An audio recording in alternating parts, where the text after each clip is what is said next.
This show is produced by the Hartman Media Company. For more information and links to all our great podcasts, visit hartmanmedia.com. Hey, Jason, this is Scott Crook. I was on the Empowered Investor Zoom call last night and just so thankful for the value that's created inside that group. And, you just consistently bring subjects that are so important and relevant to what I'm needing and I believe other investors need. So thank you so much. I appreciate you and all that you've done for helping us become better investors. Thanks, man. Welcome to the Creating Wealth Show with Jason Hartman. You're about to learn a new slant on investing, some exciting techniques, and fresh new approaches to the world's most historically proven asset class that will enable you to create more wealth and freedom than you ever thought possible. Jason is a genuine self-made multimillionaire who's actually been there and done it. He's a successful investor, lender, developer, and entrepreneur who's owned properties in 11 states, had hundreds of tenants, and been involved in thousands of real estate transactions. This program will help you follow in Jason's footsteps on the road to your financial independence day. You really can do it. And now, here's your host, Jason Hartman, with the complete solution for real estate investors. Will your stocks, bonds, mutual funds, and savings be decimated by inflation, or will they appreciate through deflation? Well, the future is uncertain, that's for sure. But our guest today, Richard Vague, is returning to the show to talk about the impact of the national debt on the debate between inflation and deflation, and also how it redistributes wealth. So this is a very important interview. You're going to want to hear the whole thing and stay till the end to hear that. This is episode 2062. Thank you for joining me today. We have got war and violence breaking out in so many places around the world. It is definitely a time to pray for peace, and we are doing that. But we have to look at the financial impacts of this because that is what the show is about. So, of course, anytime you have the absolute terrible situation of war, you have destruction of property.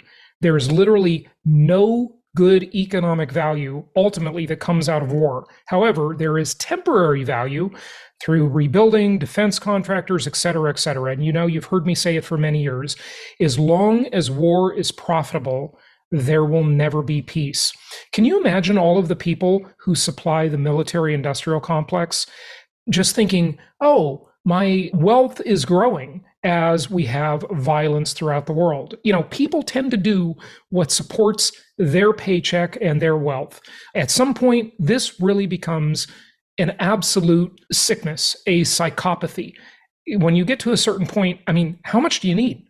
Like really, it's just beyond the point of ridiculousness, the power hungry nature. But look, that's the way it is. It is not going to change with my concern about it or your concern about it. It's the way of the world, sadly, but that's the way it is. So we must consider the packaged commodities investing strategy when we have natural disasters, when we have awful wars. We've got to consider that because the commodities that are required to rebuild and the commodities that are required to destroy absolutely increase demand here. Remember, packaged commodities investing, the strategy I've been teaching for 19 years, is the idea that we really aren't real estate investors as much as we are commodities investors. And we have to look at the ingredients of a house: copper wire, petroleum products, glass, steel, lumber, concrete, energy, right? All of the energy and all of the labor needed to construct a home or an apartment complex or any kind of property, right? This becomes more and more expensive as we rebuild after wildfires, as we rebuild after earthquakes, hurricanes, and wars. So the price of all of those materials is pushed up. And you see it all the time. Every time there's some big event in the world, whether it be a 9/11 type of event, whether it be a natural disaster or a war, all of the markets shift and move, and investors change their focus. And some of them know about these events in advance. So they are trading on the future, right? Because they have inside information. So look, that's the way it is, but just understand you've got to keep the packaged commodities investing concept in mind. Now, another element we've got to look at is interest rates. In times of crisis, the central banks tend to loosen the money supply. They tend to reduce the cost of money and lower interest rates. We've been waiting a while for a Fed pivot, and a lot of people thought it would happen much sooner, including yours truly. This will probably speed up the idea of a Fed pivot. We know that the Fed has really stopped their ridiculous increases, hopefully for good, but this is more likely to put pressure on them to pivot sooner rather than later, to see lower mortgage rates, lower interest rates throughout, because in times of crisis, people get concerned. They rein in their horns. They tend to save, not spend. They tend to hunker down, right? And the Fed needs people stimulating the economy. After 9/11, the famous line, remember from George W. Bush, right? Go shopping. It's kind of ridiculous and shows the lack of connectedness to what's going on in the world, right? But, ultimately that is their goal. It's to keep people spending into the economy because we've got to keep the economy afloat. And one of the incentives they will likely use is they will loosen the money supply, they'll reduce the cost of money. And so that will have profound effects on the real estate market. I remember when I owned my traditional real estate company, we served the Newport Beach market and the Newport Coast, California market quite a bit, right? I lived in Newport Coast, California at the time. And I remember talking to one of our clients, one of my agents, Stephanie. She had sold him this property and then later had listed it for resale. And I remember talking to him when he had just listed the property. We had a phone call for some reason or another. Can't remember why, but he called me up as the owner of the company. And he was talking about his property. And I said, wow, congratulations, you really made a killing on this property. It almost doubled in value. And he said, yeah, Jason, but I bought that property right after 9/11. When nobody wanted to buy properties, right? Everybody was very fearful. But it's the famous Warren Buffett saying, be fearful when others are greedy and be greedy when others are fearful. So just always think about that. Literally, there's an entry in the Investopedia website for that quote. So very important to think like a contrarian sometimes. All right, so let's get to our guest today. Let's talk to Richard Vague. Oh, before we do that, I want to mention, and I didn't have time to mention this last week. I was busy with birthday celebrations, but we had such a fantastic Empowered Investor Pro Zoom meeting last week. Almost 2 hours I was on with our pro members, and we were discussing so many great things. So thank you to all of our pro members who attended. If you are not a pro member, this is literally the cheapest and the best investment you can make. It is so low cost. Be a member of our pro group. Join us for our monthly Zoom meetings. Sometimes we even have them more often. We throw in an extra Zoom meeting depending on topics and things that arise. But go to empoweredinvestor.com and join our Empowered Investor Pro group. Just literally the best investment you're ever going to make. I mean, of course, income property is the best investment you're going to make, but it's a lot more expensive than being a member of our pro group, which is about the cost of a cheap gym membership. Okay, so join Empowered Investor Pro, empoweredinvestor.com. Now, the Richard Vague interview, really important. This is all about the idea of how much does debt matter. We disagree a little bit on this topic, and you'll see that during the interview, but I also would agree with him. And I don't know if I agree to quite his extent, but I would agree with him that the national debt is not nearly as much of a concern as some think it is. You've sort of got the Jim Rogers school, right? And Jim Rogers, the gentleman that he is, he's been on the show several times over the years. He is, like so many others, I'm just using him as one of many examples, very, very concerned about the national debt and the type of inflation that will cause and so forth. And I agree, conceptually, that is a concern. But the question is, compared to what and how much? How much debt can a country like the US endure before it becomes a significant problem? And I would argue that it's just sort of the slow boil. It's that frog example. You put the frog in the nice warm bath water and you turn it up slowly to a boil and the frog boils, right? Animal rights people, that's a terrible example, right? But anyway, right, it illustrates a point. The frog is feeling comfortable and it just gets worse and worse over time. And that's kind of the way it is with the national debt. So inflation is likely to be pervasive for many, many years. I think that they will have to generally go in favor of letting inflation happen because they can't afford the consequences of the high interest rates for too much longer. They will generally sell out the middle class and the poor. And those are the people who get hurt the most by inflation. And they will favor the wealthy and the upper middle class who generally benefit from inflation.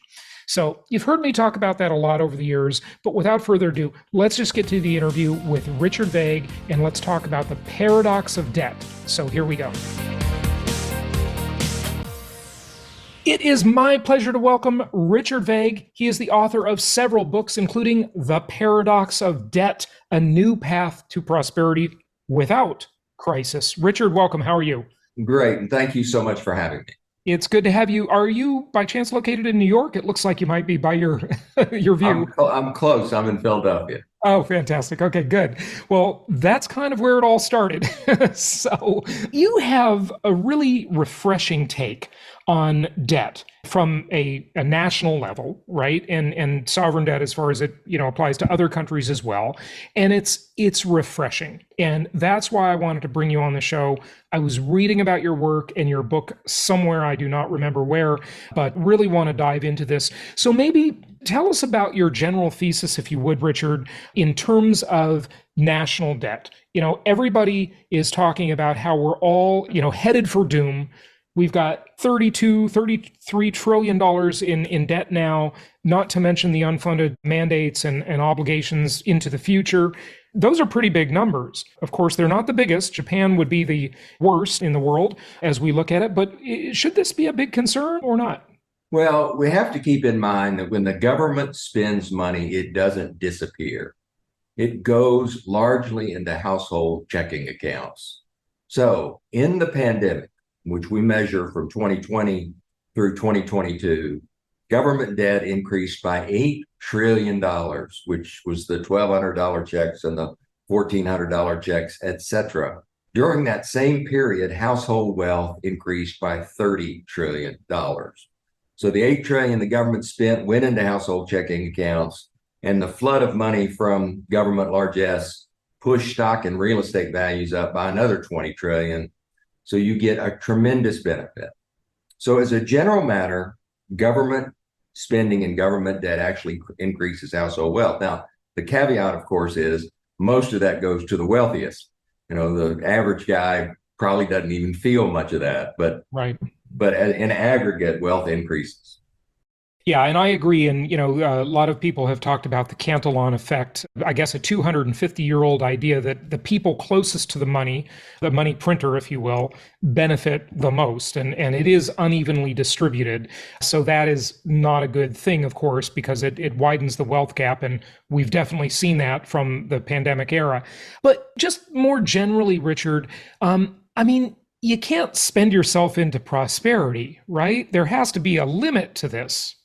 Well, if there is a limit, the United States is not near that limit in its government debt. And you correctly pointed this out early on when you said the United States government debt, which is about 120% of GDP right now, yep, is not anywhere near to being the highest. That's Japan at 240% of GDP. Yep. So if there is that cliff to fall off, we're nowhere near it.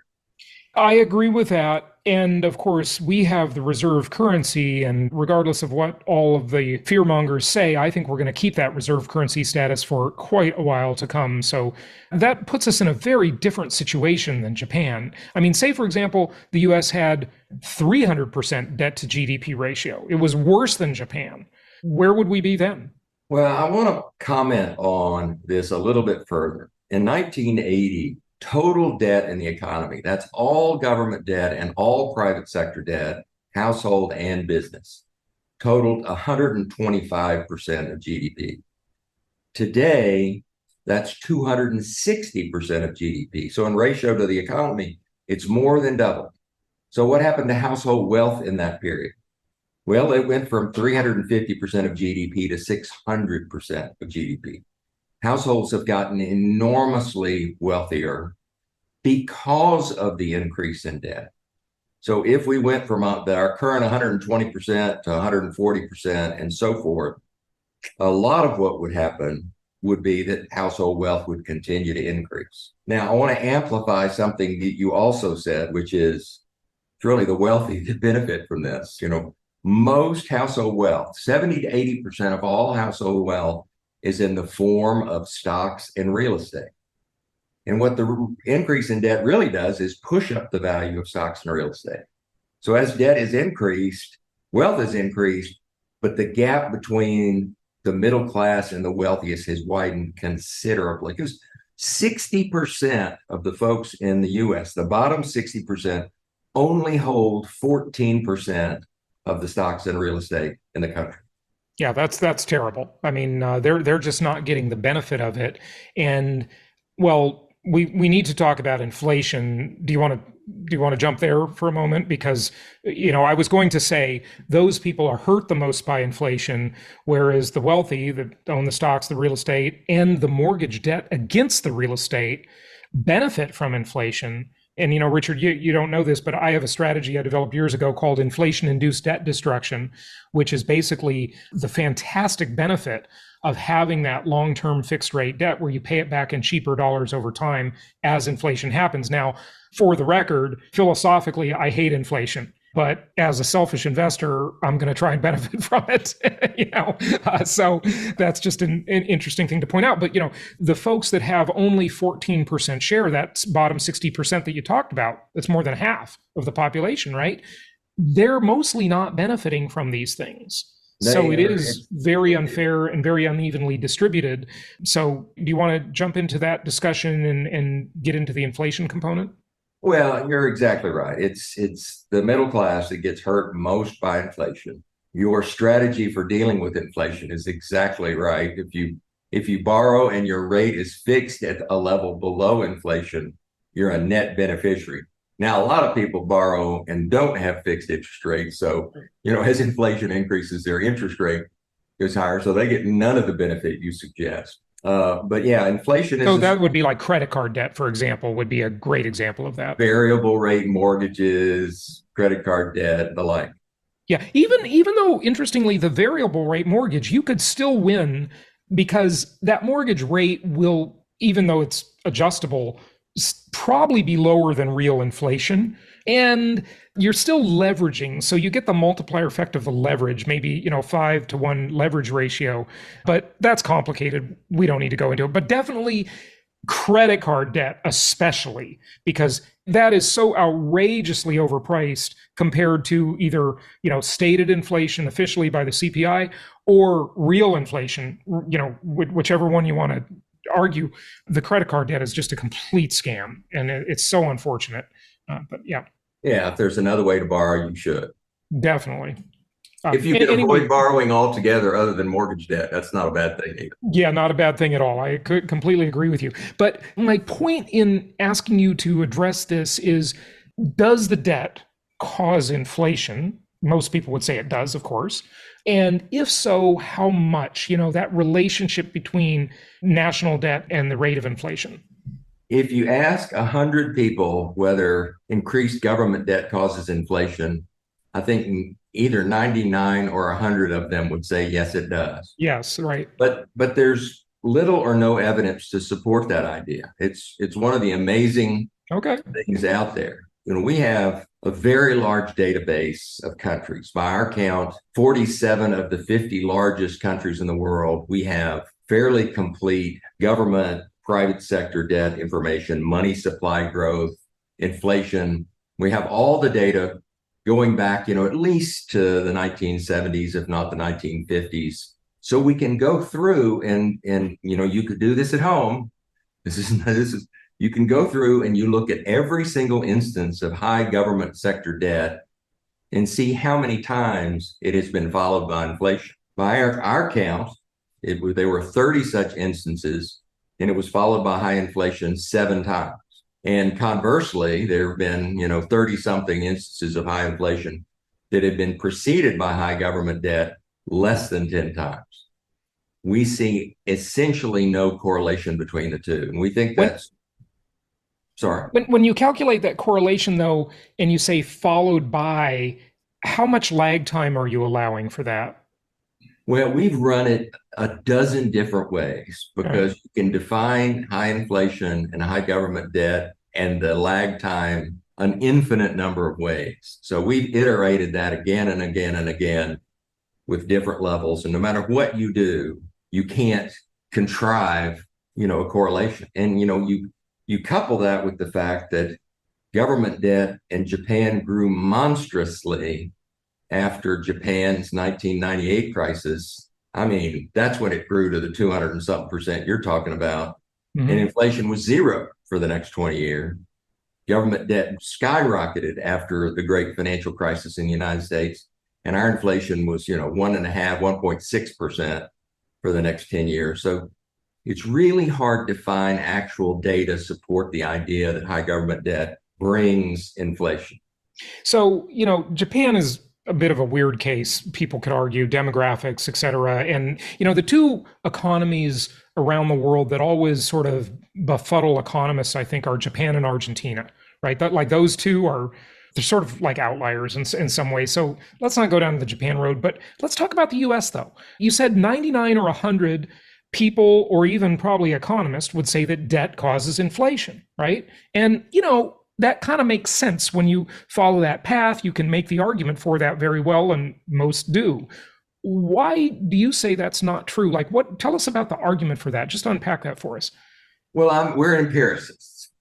So, no matter what someone might come up with theoretically, we then go to the actual data, mm-hmm. which we have so much more mm-hmm. than folks like Milton Friedman did in the 1970s. We got 50, 60 years of the most important financial data that you would ever have. We just can't find it in the data.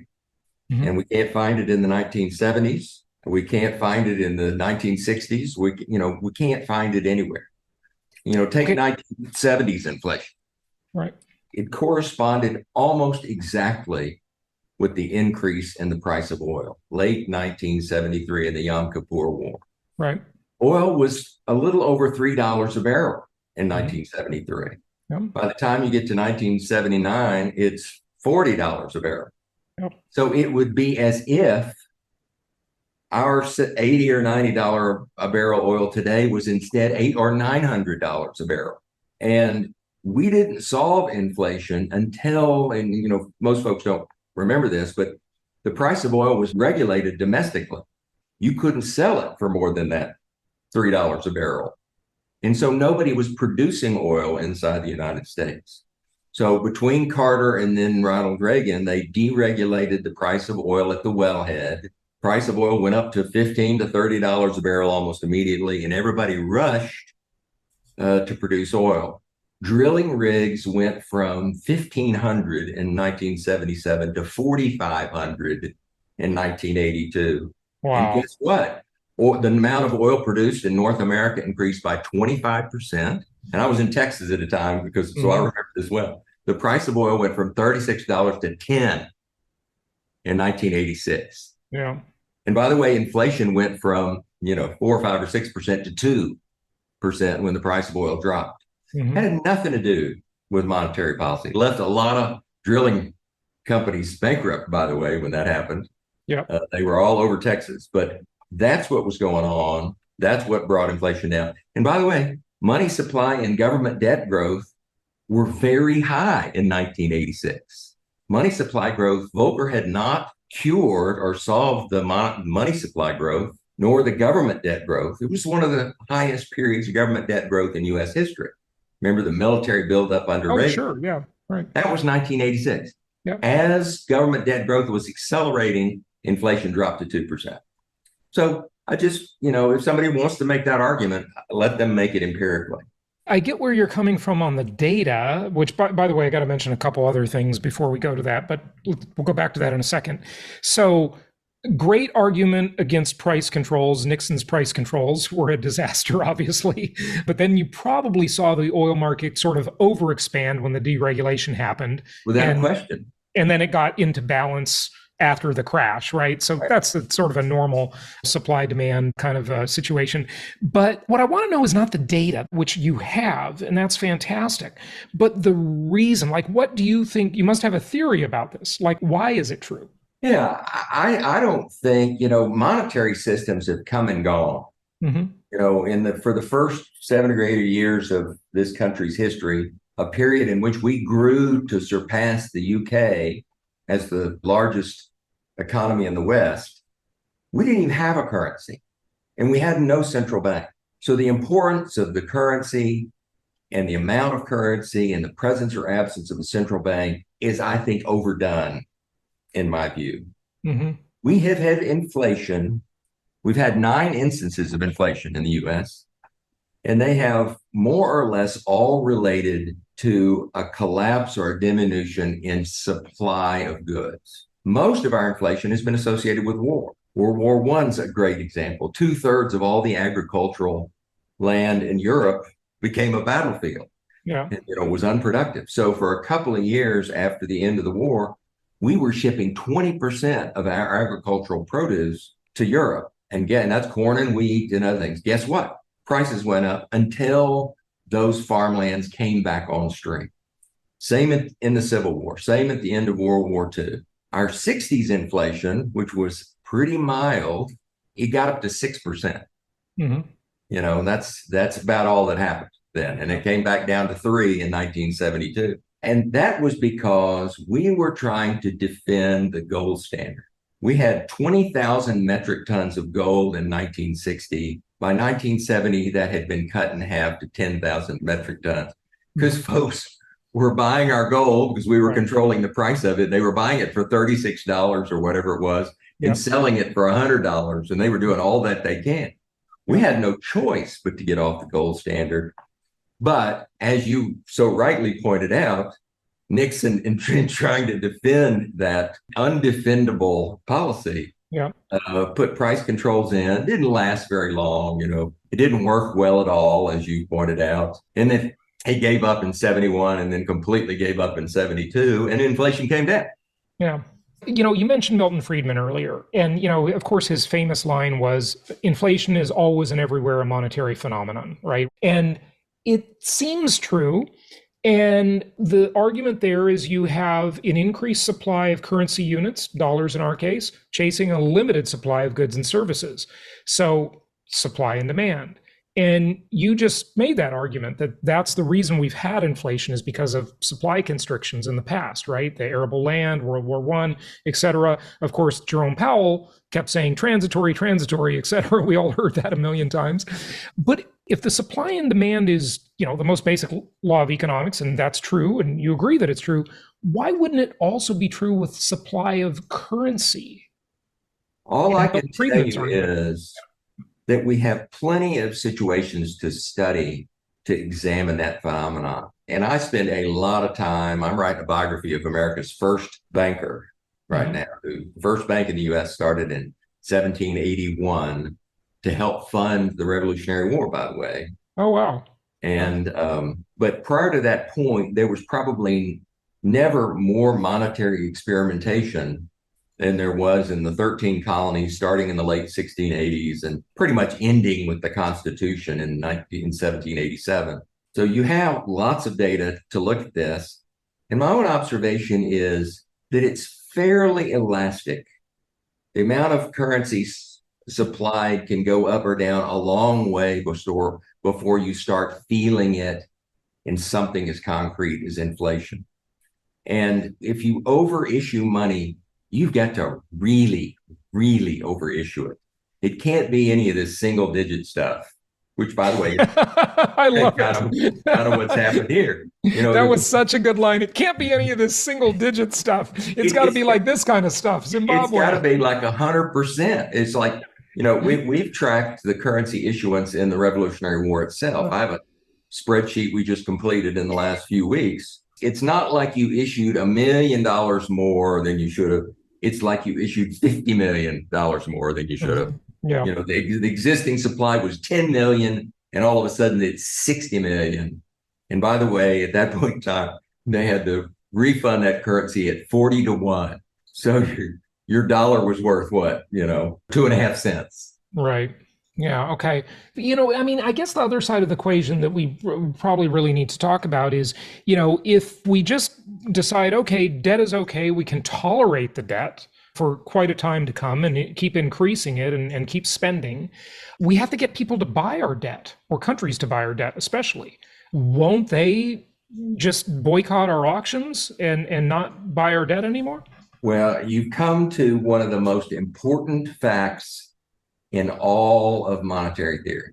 And the truth is, government debt simultaneously supplies all the money that is required to buy that debt. So let me give you an example here. And by the way, government debt is never issued without the simultaneous event of spending. The government doesn't issue debt and then just park the money for right. Yeah. So they spend it into the economy, and that creates a multiplier effect, right? Yeah. Well, let's even put that multiplier effect aside. Let's be even more basic than that. So you have $100,000 and you buy $100,000 government security. At that point in time, $100,000 disappears from the monetary base of the United States. M2. They pay me $100,000 consulting fee or whatever they pay me. Like those government consulting gigs are great. That's right. That's right. I'm liking this. Yeah. So they pay me, and if you look at the flows in the Treasury General Account, the TGA Fed, these always happen at essentially the same moment. So they pay me, that increases the monetary base in the United States by $100,000 at the exact same moment that it was depleted. So at the end of every government debt issuance, the money supply is as large as it was at the beginning. And people don't think about that at all. But we can never run out of the money it takes to buy more government debt because it's self-replenishing. And by the way, a relatively small amount of our debt is owned by foreign entities. And that relates to our trade deficit, which I actually am critical of. Okay. Let's go to that in a minute. You wait on the trade deficit. I just got to ask you, it seems like you believe in modern monetary theory. Are you an MMT guy? There are many things about it that I think are technically correct view of the way monetary systems work. There's a lot that they don't cover that I spend a lot of time on. There's a few things they believe, like on trade, where I disagree with them. But I think in terms of the technical position on accounting, they're correct. And you don't have to believe them. All you have to do is go get the Fed's data or the OECD's data or the BIS's data and track the entries yourself. These things are things that actually happen and are observable. They're not theories in my mind. They're technical descriptions of what actually happened. Okay, trade. You wanted to talk about international trade. Yeah, there's a couple of problems with trade, I think our trade deficit, which, we pretty much had a zero-ish trade deficit for all of U.S. history up until the second half of the 1980s. And then we started to have a trade deficit of 2 or 3%. Now that's reached up to 3 or 4 or 5, or sometimes 6%. There's a couple of things about that I think that are deleterious. One of them is when we buy somebody else's goods net, because of course we're going to buy some of their goods and they're going to buy some of our goods. But if the net is we will buy more of their stuff than they buy of ours, it increases our private sector debt. That means some individual or some business has incurred debt that is not matched by economic growth in our country. It creates economic growth in the country we're buying from. Right. And the debt is incurred at, and it resides in the United States. So, you alluded to this early on, but my fixation is on private sector debt, not government debt. And I think private sector debt can get you in a world of trouble. It brought the great financial crisis. It brought the Great Depression. So, a big buildup in real estate or other kinds of debt is something to be concerned about. So when we have an adverse trade position, it means our debt is increasing without a corresponding GDP benefit. It also means these countries have dollars that they have to do something with. Right. Not like they're in the business of being out there and acquiring dollars. They're in the business of selling us more stuff than we sell them, especially China in the 2000s. But once they do that, they got a bucket full of dollars they got to do something with. And the easiest and safest thing for them to do is buy treasuries. And right now, I think the number is of our 32 trillion in debt, maybe like 4 or 5 trillion is owned by foreign governments, and 1.3 or something like that of that is owned by China. We can solve that dependency by getting our trade situation in order. So you would rather see more production, more exports from America, right? You'd rather see that trade balance be even and not have a trade deficit, right? I think it's a very powerful and important thing. Okay. So here's the thing you didn't mention that I just wanted to hit you with.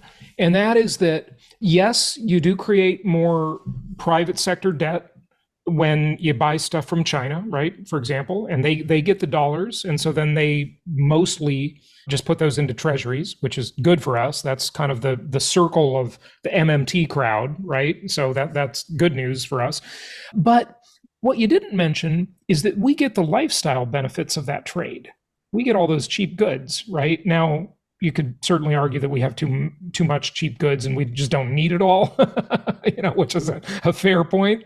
But we do get the benefit of the equipment. I mean, let's look at like heavy equipment. So, the big transformers that we buy from China, for example, right? Or the rare earth elements that go into our electronics that, well, they're usually making them, but or the little parasols for our mixed drinks, You're exactly right. So I am not advocating that we take manufacturing where it's done more effectively than we can. What I am instead advocating is that we invest in the most advanced possible manufacturing, where labor, by the way, is normally a lesser component anyway.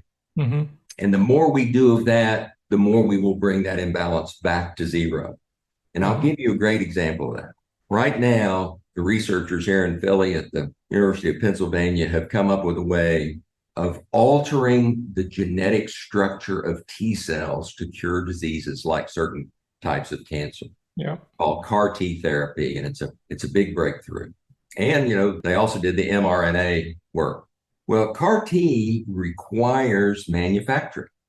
And once you've figured it out and you have a lot of patients, you've got to build a manufacturing facility to do that. By the way, that manufacturing zero operates at almost absolute zero. Mm-hmm. It's operated by MD PhDs. These aren't $15 an hour people. Right. And it's a process whereby there's actual assembly lines where we take Jason Hartman's T cells and we alter them and we grow 1 billion of them and we repackage them and we send them out to cure his disease. Yep. Let's do a lot more of that kind of manufacturing. Right. Those are great jobs. And a lot of that, by the way, is a function of government supplementing investment in really advanced, hardcore research. This is the NSF, this is the NIH, where our spending, by the way, is almost, it's like a rounding error to the total federal budget, but where the payback is huge.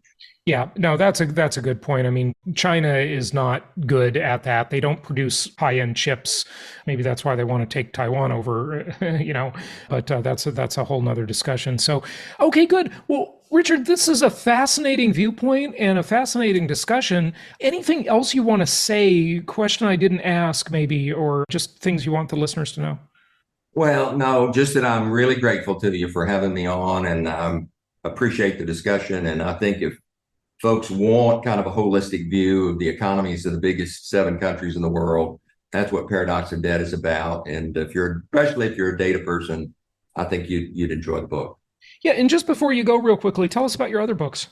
One of them is A Brief History of Doom, which is really a chronicling of the largest financial disasters in world history in the big 6 countries in the world.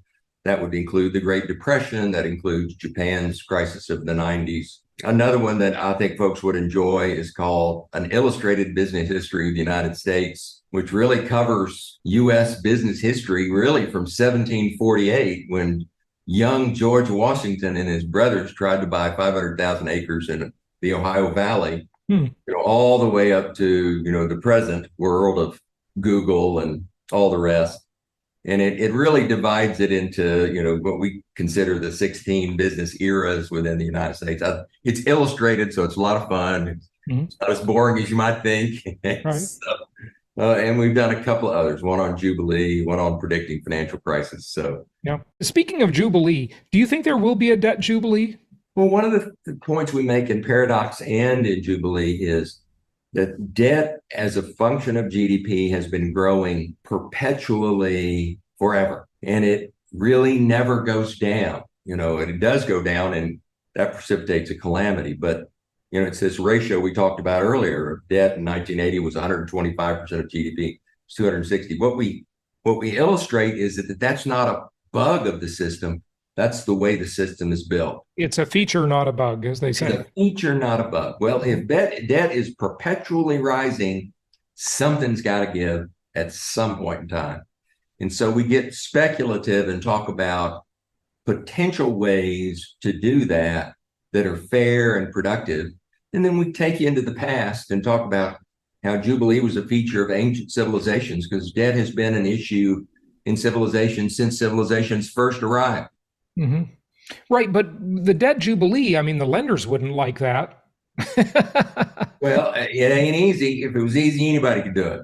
Right. Yeah. So we try to come up with, back in ancient civilizations, kings could do it because it was their debt. Yeah.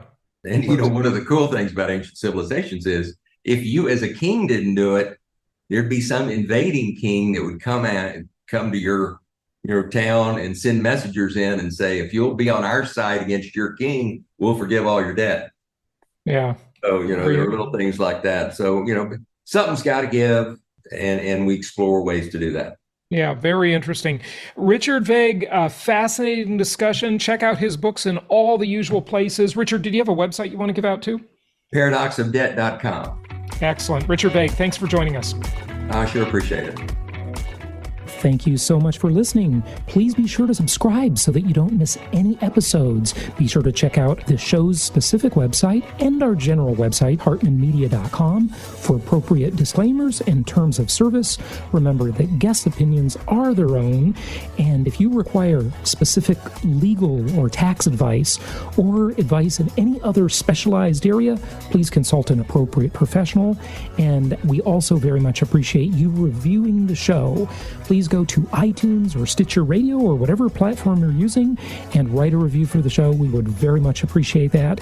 And be sure to make it official and subscribe so you do not miss any episodes. We look forward to seeing you on the next episode.